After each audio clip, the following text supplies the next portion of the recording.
Assalamualaikum warahmatullahi wabarakatuh. Nama saya Firyal Hanasa Fitri, saya dari kelas 2B. Di kesempatan kali ini saya akan memaparkan materi tentang hakikat perkembangan dan karakteristik individu. Pertama-tama saya akan menjelaskan apa itu hakikat perkembangan. Perkembangan merupakan proses perubahan kuantitatif dan kualitatif individu dalam rentang kehidupannya, mulai dari masa konsepsi, masa bayi, masa kanak-kanak, masa remaja, sampai dewasa. Dengan demikian, perkembangan dapat diartikan sebagai suatu proses perubahan dalam diri individu atau organisme, baik fisik secara jasmania maupun psikis secara rohania, menuju tingkat kedewasaan atau kematangan yang berlangsung secara sistematis, progresif, dan berkesinambungan. Ciri-ciri perkembangan. Pertama, terjadinya perubahan ukuran dalam aspek fisik seperti tinggi badan, berat badan, dan organ-organ tubuh lainnya.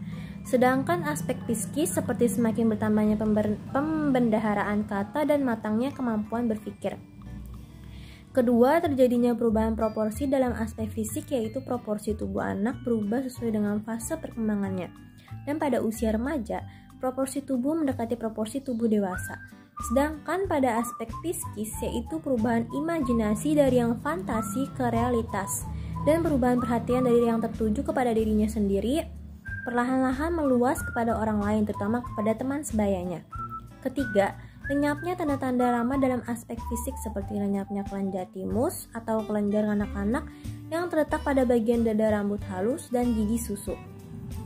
Sedangkan pada aspek psikis, lenyapnya masa mengoceh atau meraban, bentuk gerak-gerik anak-anak seperti merangkak, dan perilaku impulsif seperti melakukan sesuatu sebelum berpikir. Keempat, munculnya tanda-tanda baru dalam aspek fisik seperti pergantian gigi dan matangnya organ-organ seksual pada usia remaja baik primer maupun sekunder. Sedangkan pada aspek psikis seperti berkembangnya rasa ingin tahu. Materi kedua yang saya akan jelaskan yaitu karakteristik individu. Setiap individu memiliki ciri dan sifat atau karakteristik bawaan, atau juga disebut dengan heredity, dan karakteristik yang diperoleh dari pengaruh lingkungan. Karakteristik bawaan merupakan karakteristik keturunan yang dimiliki sejak lahir, baik yang menyangkut faktor biologis maupun faktor sosial psikologis. Natur dan nurtur merupakan istilah yang biasa digunakan untuk menjelaskan karakteristik individu dalam hal fisik, mental, dan emosional pada setiap tingkat perkembangan. Karakter dapat dimaknai sebagai nilai dasar yang membangun pribadi seseorang, terbentuk baik karena pengaruh hereditas maupun pengaruh lingkungan yang membedakannya dengan orang-orang lain. Ciri dan sifat orang yang satu berbeda dengan orang yang lain. Perbedaan ini disebut perbedaan individu. Perbedaan-perbedaan tersebut meliputi perbedaan fisik, perbedaan sosial, perbedaan kepribadian, perbedaan intelijensi dan kemampuan dasar, perbedaan kecakapan atau kepandaian di sekolah, perbedaan kognitif, perbedaan individual dalam kecakapan bahasa, perbedaan individual dalam kecakapan motorik, perbedaan dalam latar belakang, perbedaan dalam bakat, dan perbedaan dalam kesiapan belajar.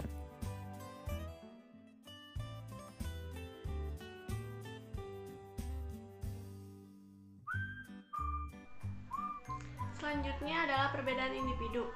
Perbedaan individu adalah perbedaan kemampuan dan karakteristik meliputi kognitif, kepribadian, keterampilan fisik, dan lainnya antar peserta didik pada jenjang usia tertentu dan dalam setiap kelompok tertentu.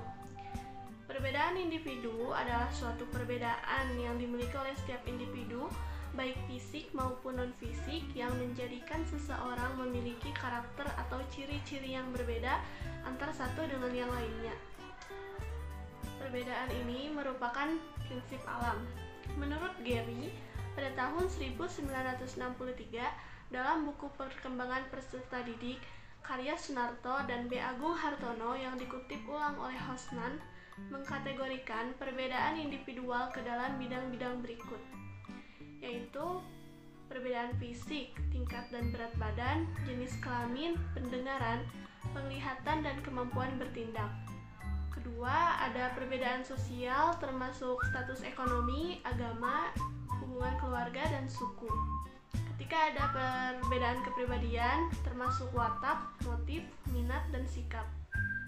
Keempat, ada perbedaan intelijensi dan kemampuan dasar. Dan terakhir, ada perbedaan kecakapan atau kepandaian di sekolah. Selanjutnya yaitu pertumbuhan individu. Individu adalah seorang manusia yang tidak hanya memiliki peranan khas di dalam lingkungan sosialnya, melainkan juga mempunyai kepribadian serta pola tingkah laku spesifik dirinya. Pertumbuhan adalah perubahan secara fisiologis sebagai hasil dari proses pematangan fungsi-fungsi fisik yang berlangsung secara normal pada anak yang sehat pada waktu yang normal.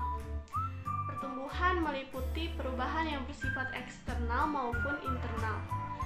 Pertumbuhan internal meliputi perubahan ukuran alat pencernaan makanan, bertambahnya ukuran besar dan berat jantung dan paru-paru, bertambah sempurnanya sistem kelenjar kelamin, dan berbagai jaringan tubuh.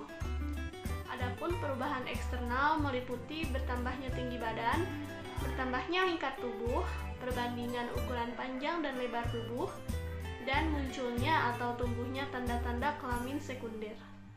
Faktor-faktor yang mempengaruhi pertumbuhan yaitu ada faktor nativistik, yaitu pertumbuhan yang dibawa sejak lahir. Kemudian ada empiristik dan environmentalistik, yaitu pertumbuhan yang dipengaruhi oleh lingkungan.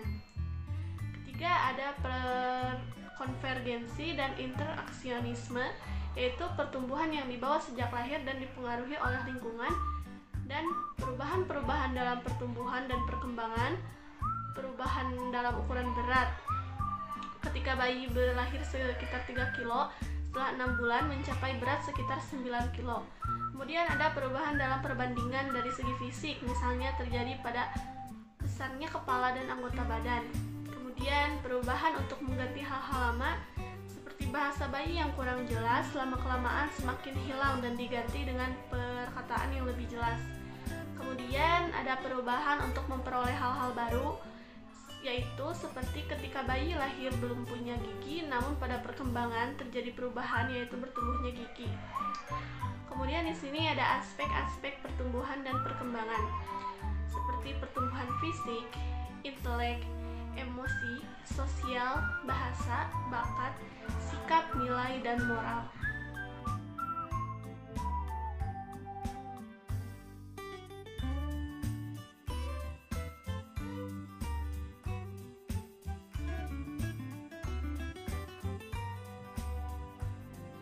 Assalamualaikum warahmatullahi wabarakatuh. Perkenalkan, nama saya Cantika Nanda Permata dari kelas 2B. Pertumbuhan dan perkembangan individu. Faktor-faktor yang mempengaruhi pertumbuhan dan perkembangan individu. Dalam kehidupan anak ada 2 proses yang beroperasi secara kontinu, yaitu pertumbuhan dan perkembangan. Kedua proses ini berlangsung secara interdependensi, artinya saling bergantungan satu sama lain. Kedua proses ini tidak bisa dipisahkan dalam bentuk-bentuk yang secara pilah berdiri sendiri, akan tetapi bisa dibedakan untuk maksud lebih diperjelas penggunaannya. Pertumbuhan adalah perubahan secara fisiologi sebagai hasil dari proses pematangan fungsi-fungsi yang berlangsung secara normal, yang sehat dalam perjalanan waktu tertentu. Pertumbuhan berkaitan dengan perubahan kuantitatif yang menyangkut peningkatan ukuran dan struktur biologis. Ada beberapa faktor yang mempengaruhi pertumbuhan yang kurang normal, yaitu yang pertama, faktor-faktor yang terjadi sebelum lahir, seperti contohnya kekurangan nutrisi pada ibu dan janin yang terkena virus, keracunan pada saat di dalam kandungan, ada terkena infeksi oleh bakteri spilis, terkena penyakit TBC, kolera, tifus, gondok, sakit gula, dan lain-lain. Yang kedua, ada faktor ketika lahir atau saat kelahiran, antara lain pendarahan pada kepala bayi pada saat dilahirkan dan efek susunan saraf pusat karena proses kelahiran bayi dilakukan dengan bantuan tank verlosing. Ketiga, faktor yang dialami bayi sesudah lahiran, antara lain pengalaman traumatik pada kepala, kepada bagian dalam terluka karena kepala bayi terpukul, dan gangguan berbagai jenis lain penyakit. Keempat, ada faktor psikologi, antara lain karena bayi ditinggalkan ibu, ayah, atau kedua orang tuanya. Terima kasih.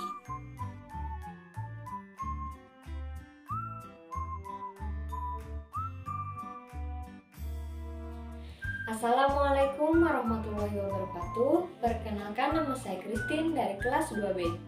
Dalam kesempatan kali ini, saya akan memaparkan dua materi dalam pembelajaran perkembangan peserta didik. Materi yang pertama yaitu mengenai pertumbuhan fisik. Kita mulai dengan pengertian pertumbuhan fisik itu sendiri. Pertumbuhan fisik diartikan sebagai suatu penambahan dalam ukuran, bentuk, berat, atau ukuran dimensi tubuh serta bagian-bagiannya. Pertumbuhan pada umumnya terbatas pengertiannya pada perubahan-perubahan struktural dan fisiologis. Hal kerja fisik dalam pembentukan seseorang secara psikologis dari masih berbentuk konsepsional atau awal janin, melalui periode-periode prenatal atau belum lahir dan postnatal atau setelah lahir, sampai pada saat dewasa. Pertumbuhan fisik remaja merupakan pertumbuhan yang paling pesat.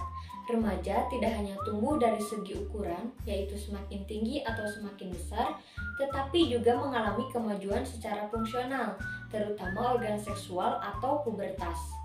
Ciri-ciri atau tanda pertumbuhan fisik terbagi menjadi dua jenis, yaitu tanda seks primer dan tanda seks sekunder. Adapun tanda-tanda seks primer yakni berhubungan langsung dengan organ seks seperti haid dan mimpi basah. Adapun tanda-tanda seks sekunder yang pertama pada remaja laki-laki seperti terjadi perubahan suara, tumbuhnya jakun, penis dan buah jakar bertambah besar, terjadinya ereksi dan ejakulasi, badan berotot, tumbuhnya kumis, dan rambut di sekitar kemaluan serta ketiak. Sedangkan pada remaja putri ditandai dengan payudara membesar, pinggul melebar, dan tumbuhnya rambut di ketiak serta kemaluan. Secara umum, terjadi pertumbuhan fisik yang sangat pesat dalam masa remaja di awal usia 12-13 tahun atau 17-18 tahun. Selain itu, perubahan fisik juga dapat dilihat dari perubahan kejiwaan. Secara emosi, remaja lebih sensitif seperti mudah menangis, cemas, frustasi, dan tertawa. Kemudian, secara intelijensia, remaja mampu berpikir abstrak dan senang memberikan kritik. Namun, di antara itu semua, yang penting diperhatikan adalah keingintahuan anak remaja terhadap hal yang baru, sehingga muncul perilaku ingin mencoba-coba termasuk perilaku seks pranikah. Dengan pengetahuan yang memadai tentang perubahan fisik dan akibat melakukan seks pranikah, para remaja diharapkan mampu memelihara kesehatan dirinya agar dapat memasuki masa kehidupan berkeluarga dengan reproduksi yang sehat. Selanjutnya yaitu materi mengenai perkembangan intelek. Intelek merupakan daya upaya atau potensi untuk memahami sesuatu hal yang menggambarkan kemampuan seseorang dalam berpikir atau bertindak secara abstrak. Kesanggupan mental untuk memahami, mengamati, menghubungkan sesuatu kemampuan secara efektif. Pertumbuhan tentang intelek tidak akan terlepas dari intelijensi. Intelek anak tidak mudah untuk diukur karena perkembangan kemampuan berpikirnya tidak dapat kita lihat. Anak melihat kenyataan berdasarkan informasi yang terbatas. Namun, perkembangan intelek atau intelijensi anak dapat diukur melalui tes intelijensi. Melalui tes intelijensi, ahli psikolog dapat memahami kemampuan intelek seseorang yang dibawa sejak lahir. Dengan adanya tes intelijensi akan diperoleh angka-angka sehingga dapat ditemukan presentasi individu pada skor IQ tertentu. Adapun nilai IQ atau kecerdasan anak dapat dikategorikan menjadi 6 kelompok, yaitu 70 ke bawah berarti anak mengalami kelainan mental, 71-85 berarti anak di bawah normal atau bodoh, 86-115 berarti anak yang normal, 116-130 berarti anak di atas normal atau pandai, 131-145 yaitu anak yang superior atau cerdas, dan anak di atas 145 dikategorikan sebagai anak yang jenius atau istimewa. Namun, hasil dari tes intelijensi atau tes IQ kurang efektif untuk memprediksi prestasi di luar akademik. Jadi, orang yang memiliki kemampuan intelek baik belum tentu memiliki kemampuan prestasi di luar akademik yang baik juga. Begitu juga sebaliknya. Orang yang memiliki kemampuan intelek rendah belum tentu memiliki kemampuan prestasi di luar akademik yang rendah juga. Adapun faktor yang mempengaruhi perkembangan intelek anak antara lain, yang pertama yaitu faktor hereditas, yaitu kemampuan intelijensi diperoleh melalui bawaan, artinya diperoleh melalui gen. Sejak dalam kandungan ibu, anak telah memiliki karakteristik yang dapat menunjukkan daya intelektualnya. Perkembangan intelek seseorang juga akan bertambah dibarengi dengan bertambahnya usia. Jadi, semakin bertambah usia atau umur seseorang, maka semakin bertambah pula kemampuan intelek yang dimilikinya. Faktor kedua yaitu faktor lingkungan. Kecerdasan seseorang anak dapat berkembang jika lingkungan memberikan kesempatan untuk berkembang secara maksimal. Menurut Andy Menpiare, dalam hal-hal yang mempengaruhi perkembangan intelek dalam lingkungan di antara lain, 1. Bertambahnya informasi yang disimpan dalam otak seseorang sehingga ia mampu berpikir reflektif. Yang kedua, banyaknya pengalaman-pengalaman memecahkan masalah sehingga seseorang dapat berpikir proporsional. Yang ketiga, adanya kebebasan berpikir, sehingga anak dapat memecahkan masalah dan menarik kesimpulan sendiri. Faktor lingkungan seseorang sendiri itu berbeda-beda, sehingga informasi dan pengalaman yang diperolehnya pun akan berbeda-beda. Misalnya keluarga, sekolah, dan masyarakat. Kita sebagai pendidik harus dapat mengetahui cara untuk meningkatkan perkembangan intelek anak. Misalnya, menciptakan interaksi yang akrab dengan peserta didik sehingga ia merasa nyaman untuk mengkonsultasikan masalah yang dimilikinya kepada kita. Yang kedua, memberikan kesempatan kepada siswa untuk mencari ilmu atau pengetahuan dari berbagai sumber yang menunjang perkembangan inteleknya. Yang ketiga, meningkatkan pertumbuhan anak, misalnya dengan berolahraga dan memberi gizi yang cukup, sehingga perkembangan intelektualnya tidak akan terganggu oleh perkembangan fisik. Yang keempat, meningkatkan kemampuan berbahasa peserta didik agar dapat berdialog dan berinteraksi dengan mudah. Setiap individu memiliki kemampuan berpikir yang berbeda-beda. Ini merupakan tugas guru agar dapat meningkatkan kemampuan intelek anak, agar kemampuannya dalam berpikir sama rata. Kita juga harus bisa mengoptimalkan kemampuan otak anak dalam peningkatan intelek anak dengan mengetahui susunan otak, teori belahan otak, dan bagaimana cara mengoptimalkannya. Baik, sekian pemaparan materi yang dapat saya sampaikan mengenai pertumbuhan fisik dan perkembangan intelek. Semoga bermanfaat. Terima kasih. Wassalamualaikum warahmatullahi wabarakatuh.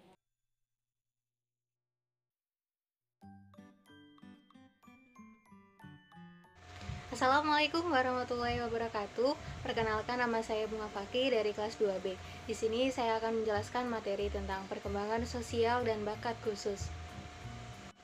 Yang pertama, saya akan menjelaskan tentang pengertian perkembangan sosial. Beberapa teori tentang perkembangan manusia telah mengungkapkan bahwa manusia tumbuh dan berkembang dari masa bayi ke masa dewasa melalui beberapa langkah dan jenjang. Manusia tumbuh dan berkembang di dalam lingkungan. Lingkungan itu dapat dibedakan atas lingkungan fisik dan lingkungan sosial. Manusia sebagai makhluk sosial senantiasa berhubungan dengan sesama manusia. Interaksi seseorang dengan manusia lain diawali sejak saat bayi lahir dengan cara yang amat sederhana. Perkembangan sosial adalah berkembangnya tingkat hubungan antar manusia sehubungan dengan meningkatnya kebutuhan hidup manusia. Terdapat kaitan yang erat antara keterampilan bergaul dengan masa bahagia pada waktu kanak-kanak. Kemampuan anak untuk menyesuaikan diri dengan lingkungan, penerimaan lingkungan, serta berbagai pengalaman yang bersifat positif selama anak melakukan modal dasar yang amat penting bagi anak untuk mencapai kehidupan yang sukses dan menyenangkan pada waktu yang akan datang atau meningkatkan dewasa. Selanjutnya ada beberapa faktor yang mempengaruhi perkembangan sosial. Perkembangan sosial manusia dipengaruhi oleh beberapa faktor, yaitu yang pertama, keluarga.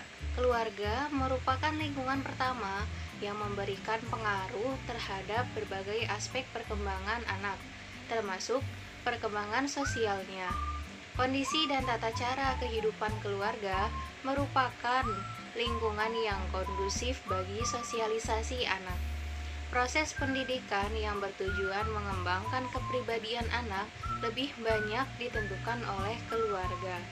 Yang kedua, ada kematangan bersosialisasi merupakan kematangan fisik dan psikis untuk mampu mempertimbangkan dalam proses sosial, memberi dan menerima pendapat orang lain, memerlukan kematangan intelektual dan emosional. Di samping itu, kemampuan berbahasa ikut pula menentukan. Dengan demikian, untuk mampu bersosialisasi dengan baik, diperlukan kematangan fisik sehingga setiap orang fisiknya telah mampu menjalankan fungsinya dengan baik. Yang ketiga, status sosial ekonomi. Kehidupan sosial banyak dipengaruhi oleh kondisi atau status kehidupan sosial keluarga dalam lingkungan masyarakat. Dalam kehidupan sosial, anak akan senantiasa menjaga status sosial dan ekonomi keluarganya. Yang keempat, pendidikan lingkungan sekolah. Pendidikan merupakan proses sosialisasi anak yang terarah. Hakikat pendidikan sebagai proses pengoperasian ilmu yang normatif akan memberi warna kehidupan sosial anak di dalam masyarakat dan kehidupan mereka di masa yang akan datang. Pendidikan dalam arti luas harus diartikan bahwa perkembangan anak dipengaruhi oleh kehidupan keluarga, masyarakat, dan kelembagaan pendidikan, maksudnya sekolah. Etik pergaulan dan pendidikan moral diajarkan secara terprogram dengan tujuan untuk membentuk perilaku kehidupan bermasyarakat dan bernegara. Adapun bahasa adalah segala bentuk komunikasi di mana pikiran dan perasaan manusia disimbolisasikan agar dapat menyampaikan arti kepada orang lain. Bahasa merupakan alat komunikasi untuk menjalin pertemanan dan belajar banyak hal di sekitarnya. Melalui komunikasi, anak akan mampu membentuk dan membangun suatu pemahaman, pengetahuan baru tentang berbagai hal. Hal ini menunjang kepercayaan diri anak dalam memasuki lingkungan yang baru. Yang terakhir, saya akan menjelaskan tentang bakat khusus. Bakat adalah kemampuan alamiah untuk memperoleh pengetahuan dan keterampilan, baik yang bersifat umum maupun khusus. Bakat umum seringkali merujuk kepada bakat intelektual dan sering disebut dengan istilah gift. Dan anak yang memiliki bakat intelektual menonjol sering disebut dengan istilah gifted children. Sedangkan bakat khusus seringkali disebut dengan talent.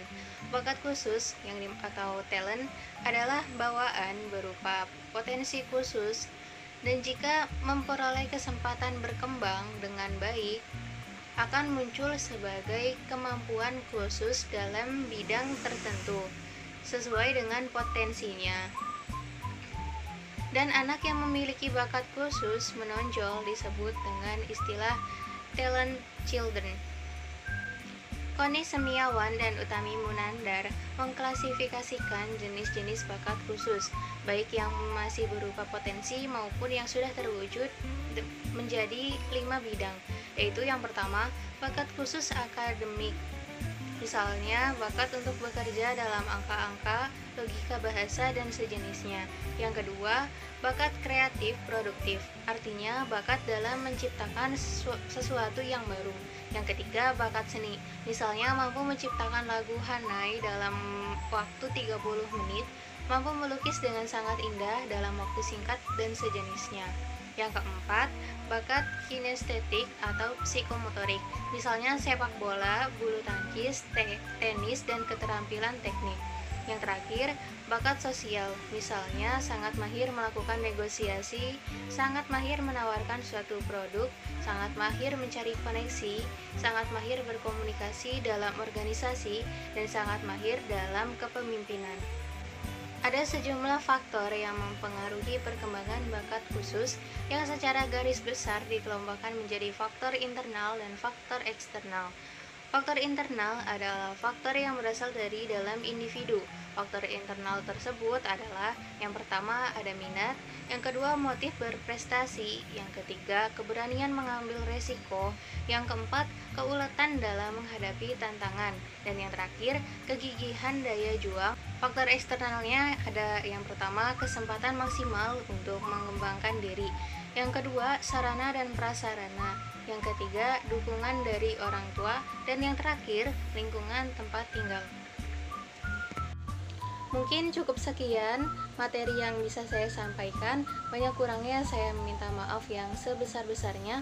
Wassalamualaikum warahmatullahi wabarakatuh.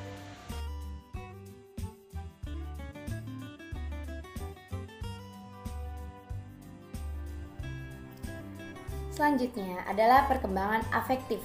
Afektif menurut Kamus Bahasa Indonesia adalah berkenaan dengan rasa takut atau cinta, mempengaruhi keadaan, perasaan dan emosi, mempunyai gaya atau makna yang menunjukkan perasaan. Perbuatan atau perilaku yang disertai perasaan tertentu disebut warna afektif. Jadi, perkembangan afektif remaja sangat dipengaruhi oleh perkembangan emosi individual. Afektif remaja kadang-kadang kuat, lemah, atau bahkan tidak jelas. Afektif mencakup emosi atau perasaan yang dimiliki oleh setiap remaja yang juga perlu mendapatkan perhatian. Kedua, ada pengertian emosi. Emosi merupakan gejala perasaan disertai dengan perubahan atau perilaku fisik seperti marah yang ditujukan dengan teriakan suara keras atau tingkah laku yang lain.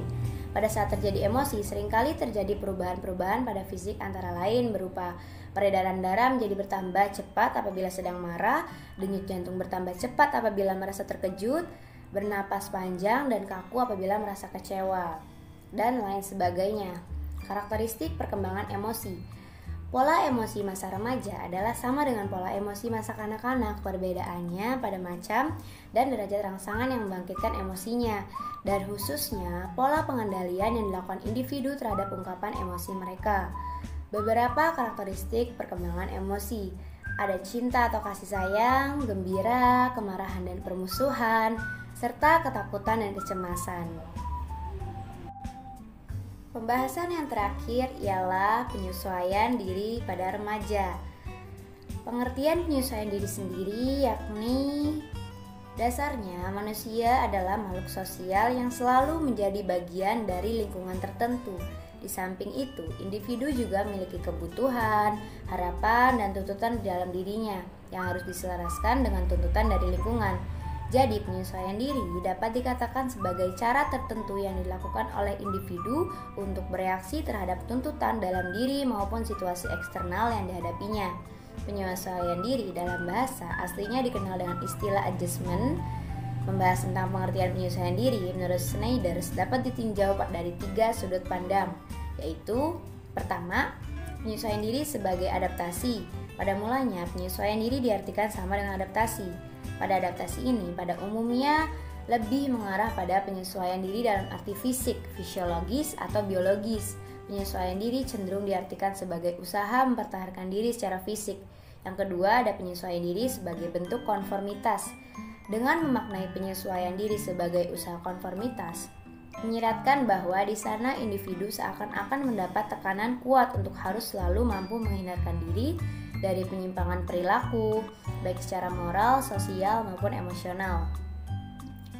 Dan yang terakhir ialah penyesuaian diri sebagai usaha penguasaan. Sudut pandang berikutnya adalah bahwa penyesuaian diri dimaknai sebagai usaha penguasaan, yaitu kemampuan untuk merencanakan dan mengorganisasikan respon dalam cara-cara tertentu sehingga konflik-konflik, kesulitan, dan frustasi tidak akan terjadi pada diri remaja.